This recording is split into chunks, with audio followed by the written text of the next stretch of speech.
प्यारे मित्रों, आज के क्लास में आप लोगों का हार्दिक अभिनंदन है।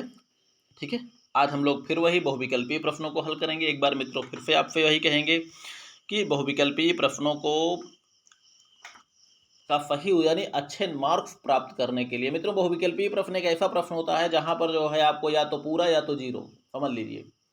ठीक है, इसलिए हम आपको फिलहाल दाएं बाएं पढ़ाते हुए कवर कर रहे हैं। बाकी आप लोग पूरी बातों को सुनिएगा, केवल हम पेपर आपका हल कर दें जो पढ़ा रहे हैं केवल उतने तक नहीं, हमारी बातों को आप पूरा सुनिएगा मित्रों। ठीक है, कई बार सुनिएगा, क्योंकि एक प्रश्न में एक ही प्रश्न नहीं, हम 3-4 प्रश्नों को कवर करते हैं, दाएं बाएं के सारे क्षेत्रों को। ठीक है, चलिए आगे हम लोग पढ़ेंगे। फ्लैंक्स के सैनिकों को कहा जाता है मित्रों। फ्लैंक्स वही है जो यूनानी सेना का संगठन का नाम होता था फ्लैंक्स। उसी फ्लैंक्स के सैनिकों को कहा जाता था होप्लाइट। इसके बारे में हम शायद पहले भी बता चुके हैं, होप्लाइट ही कहा जाता है इसको। ठीक है, दोबारा फिर से ये शायद प्रश्न हमने रिपीट कर दिया है, याद रखिएगा, होप्लाइट कहा जाता है। फ्लैंक्स के पैदल सैनिकों की संख्या होती है मित्रों। फ्लैंक्स तो वैसे भी फ्लैंक्स और मुख्य सेना पैदल सैनिकों की ही होती है, जिनका हथियार होता था 21 फीट लंबा भाला। याद रखिएगा, भाले की लंबाई 21 फीट। ठीक है, तो फ्लैंक्स में कुल सैनिकों की संख्या होती थी 16,384। अब फ्लैंक्स की सबसे छोटी इकाई क्या कहलाती थी मित्रों? फ्लैंक्स की सबसे छोटी इकाई जो होती थी वो फाइल कहलाती थी। यूनानी फाइल में सैनिक होते थे मित्रों, यूनानी फाइल में सैनिक होते थे 16, जिसे बाद में सिकंदर ने आधा करके 8 कर दिया था। ध्यान रखिएगा, अगर सिकंदर की फाइल का नाम दिया जाए तो आप लोग 8 लिखेंगे, और यूनानी फाइल का नाम लिखेंगे तो आप 16 उत्तर देंगे। ठीक है, चलिए फ्लैंक्स को कितनी फाइलों में खड़ा किया जाता था? तो फ्लैंक्स को मित्रों 1024 फाइलों में खड़ा किया जाता था। होप्लाइट किस प्रकार के सैनिक होते थे? तो होप्लाइट मित्रों पैदल सैनिक होते थे। ठीक है, वही पैदल सैनिक, यूनानी पैदल सैनिकों को होप्लाइट कहा जाता था। होप्लाइट का प्रमुख हथियार होता था, तो मित्रों होप्लाइट का प्रमुख हथियार अभी आपको बता चुके हैं कि 21 फीट लंबा भाला होता था, जिसे यूनानी भाषा में वहाँ पे फरीफा के नाम से जाना जाता है। ठीक, क्या कहा जाता है? फरीफा। फरीफा की लंबाई होती थी 21 फीट। इसमें कुछ बताना ही नहीं, आपको बता भी चुके हैं। फ्लैंक्स संगठन था, कहाँ का था? यूनान का। सिकंदर कहाँ का निवासी था? यूनान का। ठीक है, सिकंदर के पिता का क्या नाम था? तो मित्रों सिकंदर के पिता का नाम था वो भी फिलिप सेकेंड। ध्यान रखिएगा, फिलिप तो हो सकता है लेकिन फिलिप द्वितीय थे सिकंदर के पिता। ठीक है, यूनानी सैन्य संगठन में पूरक सेनाओं का गठन किया था मित्रों। पूरक सेनाएं होती थी जो एक प्रकार से यूनानी फ्लैंक्स को लड़ाई के समय सहायता देती थी। तो इन सैनिकों को, पूरक सैनिकों को, इसमें इनको पीछे रखा जाता था, यानी मुख्य फ्लैंक सेना आगे होती थी पैदल सेना, उनके पीछे पूरक सेनाओं को रखा जाता था। इन पूरक सेनाओं में कौन कौन से सैनिक होते थे? गोफन चलाने वाले, भाला फेंकने वाले, धनुष चलाने वाले। ठीक है, गोफन से पत्थर फेंकने वाले, भाला फेंकने वाले, और यानी दुश्मन को भाला फेंक कर मारने वाले, और धनुष बाण चलाने वाले होते थे। इन्हें पूरक सेनाएं कहा जाता है। इसका गठन किया था फिलिप द्वितीय यानी सिकंदर के पिता ने। ठीक है, सिकंदर के पिता ने। आगे है, फ्लैंक्स में कितनी फाइलेंगार कीज होती थी मित्रों? यहीं पर हमने कहा अगर सिकंदर की फ्लैंक्स पूछा जाए तो 8, अब फ्लैंक्स में पूछा जाए तो आप कहें उत्तर देंगे 4। ठीक है, सिकंदर के फ्लैंक्स में कितनी फैलेनगार की होती थी? 8। अब फ्लैंक्स में सबसे पीछे खड़ा किया जाता था, फ्लैंक्स में सबसे पीछे खड़ा किया जाता था मित्रों युद्ध यंत्रों को। ठीक है, युद्ध यंत्रों को। युद्ध यंत्र कौन कौन से थे? सिकंदर की सेना में 2 प्रकार के युद्ध यंत्र होते थे, एक होता था कैटापुल्फ, एक होता था बलिस्ता। जिसमें कैटापुल्फ होता था जिससे बड़े बड़े पत्थर फेंके जाते थे दुश्मन पे, और बलिस्ता होता था जिससे तीर और बर्छे, भाले, ये सब फेंके जाते थे। ठीक है, एक अगला नंबर है, शस्त्र और सामरिकी नामक पुस्तक किसने लिखा था मित्रों? शस्त्र और सामरिकी नामक पुस्तक लिखे थे टॉम विंट्रिंघम। याद रखिएगा नाम, टॉम विंट्रिंघम। आर्मामेंट एंड हिस्ट्री मित्रों, ये सब प्रश्न पूछे जा सकते हैं। आर्मामेंट एंड हिस्ट्री के पुस्तक के लेखक हैं general J.F.C. Fuller. J.F.C. Fuller. ठीक है, आगे है कैटापुल्फ और बलिस्ता क्या है मित्रों? कैटापुल्फ और बलिस्ता जो है ये यूनानी सेना के युद्ध यंत्र हैं। ठीक है, कैटापुल्फ और बलिस्ता का निर्माण किसने कराया मित्रों? इसका निर्माण सिकंदर ने कराया था। जब विश्व विजय के लिए निकला था तो इन दोनों युद्ध यंत्रों का निर्माण कराकर उसको लेकर साथ में निकला था। बारूद की खोज कहाँ हुई थी? तो बारूद की खोज मित्रों ब्रिटेन में हुई थी। कौन किया था? रोजर बेकन ने। ठीक है, कब? 14वीं शताब्दी, सॉरी 1249 यानी 13वीं शताब्दी में। ठीक। आग्नेय अस्त्र किस युग की देन है? मित्रों आग्नेय अस्त्र का मतलब होता है आग उगलने वाले हथियार। तो आग उगलने वाले हथियार जब तक बारूद आएगा नहीं तब तक तो हथियार आग उगलेंगे नहीं। हर बंदूक में आप देखेंगे, बंदूक हो गया, तोप हो गया, टैंक हो गया, इन सब में फिर जो बारूद से जिनमें बारूद होता है वही सब हैं आग्नेय अस्त्र। आग्नेय का मतलब होता ही है आग उगलने वाले। तो ये सब जो है बारूद युग की देन है। ठीक है। भाप शक्ति की खोज किसने की थी? मित्रों भाप शक्ति की खोज या भाप का इंजन बनाने वाले को आप जानते ही हैं, वो जेम्स वाट है, वो भी ब्रिटेन का ही था। ठीक है। बताइए, रसोई घर में ये जो है केवल खाना पकते देखा, वहीं पे इसने भाप की शक्ति का पर ध्यान केंद्रित कर लिया और ये मान लिया कि भाप में बहुत ताकत होती है।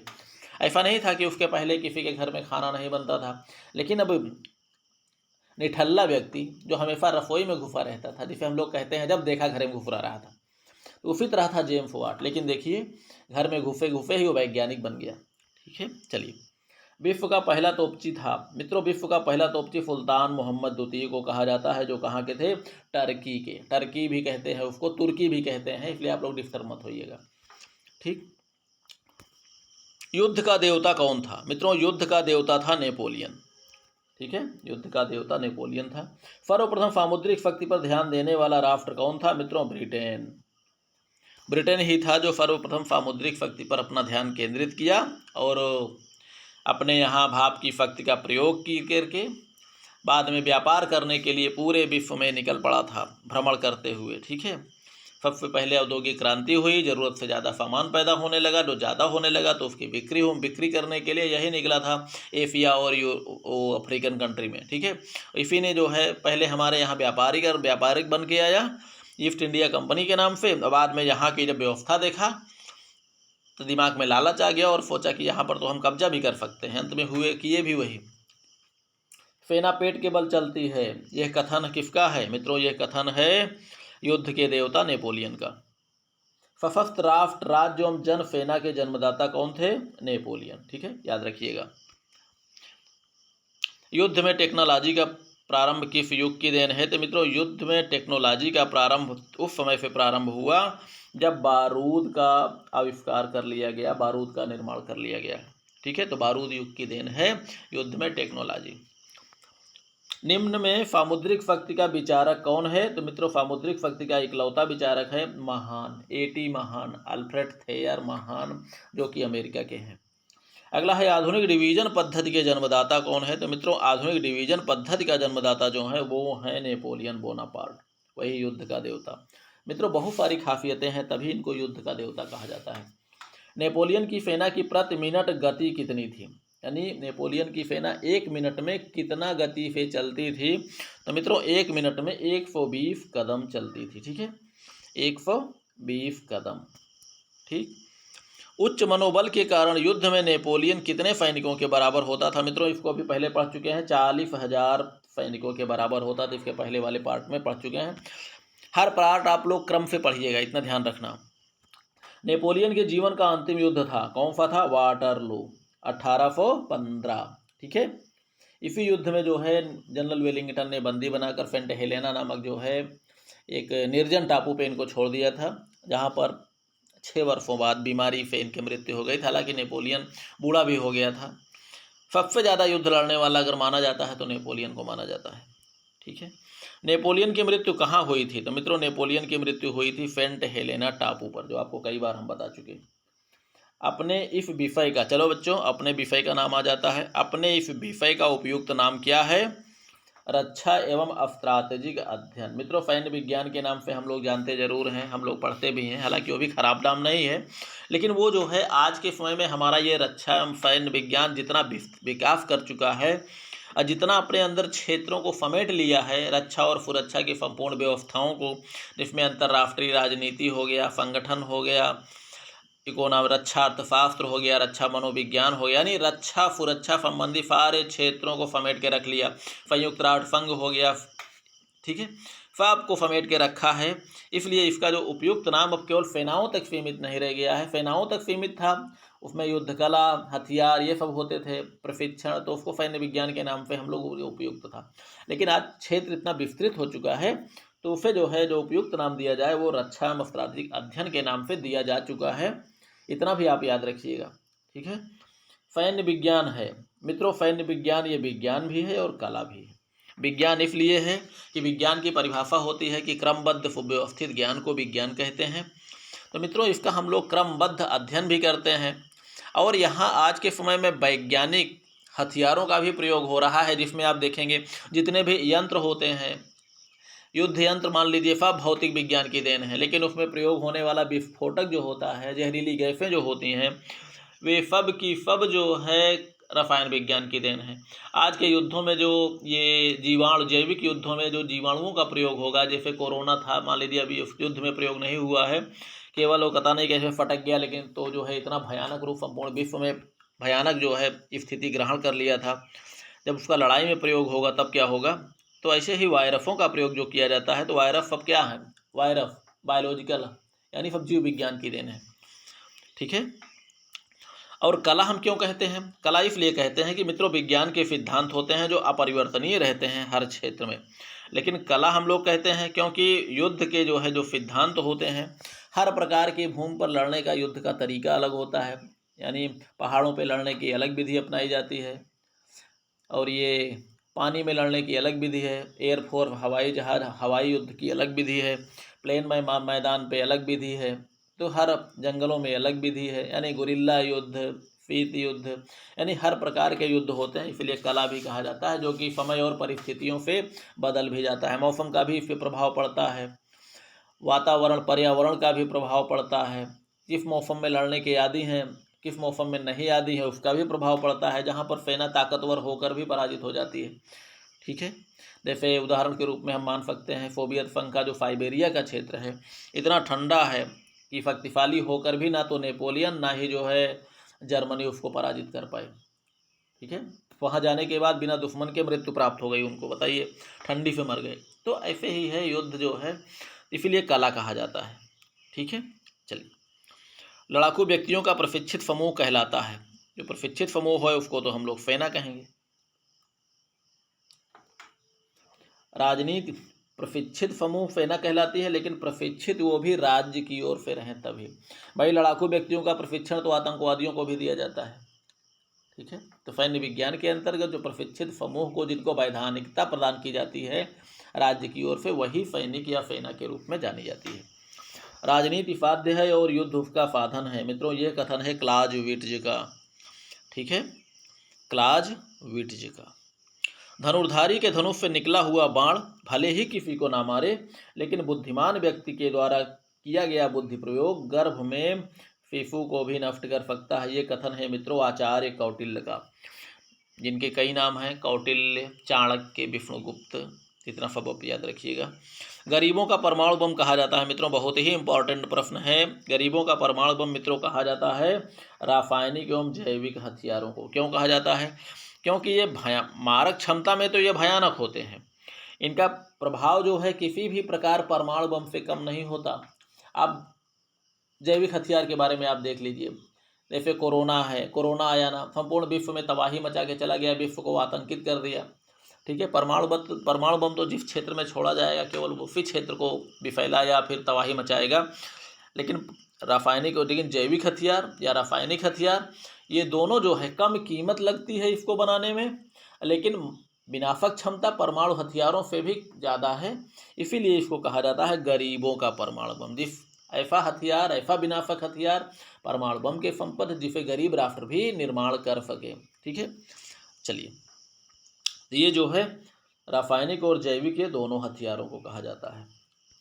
फाइबर युग का प्रमुख हथियार है। फाइबर युग का मतलब वही है मित्रों सूचनाओं का युद्ध। इसे कंप्यूटर और इंटरनेट का जो है प्रयोग किया जाता है इस युद्ध को लड़ने में। ना तोप, ना बंदूकें, ना गोला, ना बारूद, ना टैंक, ना लड़ाकू विमान, कुछ भी नहीं, केवल कंप्यूटर और इंटरनेट, ठीक। युद्ध क्षेत्र की रानी कही जाती है। मित्रों युद्ध क्षेत्र की रानी कही जाती है पैदल सेना को। क्यों कही जाती है? इसलिए कही जाती है कि प्राचीन काल से लेके आज तक ऐसा कोई समय नहीं रहा जब पैदल सेना ना रही होगी। बाकी परिस्थितियां बदलती रही, हथियार बदलते रहे, सेनाओं का स्वरूप बदलता रहा, लेकिन जो है पैदल सेना कभी समाप्त नहीं हुई। ठीक है। अब जैसे महाकाव्य काल से लेके उसमें रथ सेना, रथ, हाथी, घोड़े, पैदल सबकी सेना होती थी। धीरे धीरे रथ गायब हो गए, हाथियाँ गायब हो गई, बंदूकों और मशीन गनों के आ जाने से घुड़सवार गायब हो गए। और अंत में जो है पैदल सेना बची। और आज के समय में एयरफोर्स बन गई और बड़े बड़े जो है जलयान और लड़ाकू युद्धपोत बन गए, तो सेना का स्वरूप बदल गया। लेकिन पैदल सेना पहले भी थी, आज भी है। एयरफोर्स नई हो गई और ये नौसेना हमारी नई हो गई। पहले नौसेना में यही बड़े बड़े जलयानों और नौकाओं का प्रयोग किया जाता था। ठीक है। चलिए, सशस्त्र सेना का कौन सा अंग भारतीय सेना के रीढ़ की हड्डी है? तो मित्रों वो है थल सेना।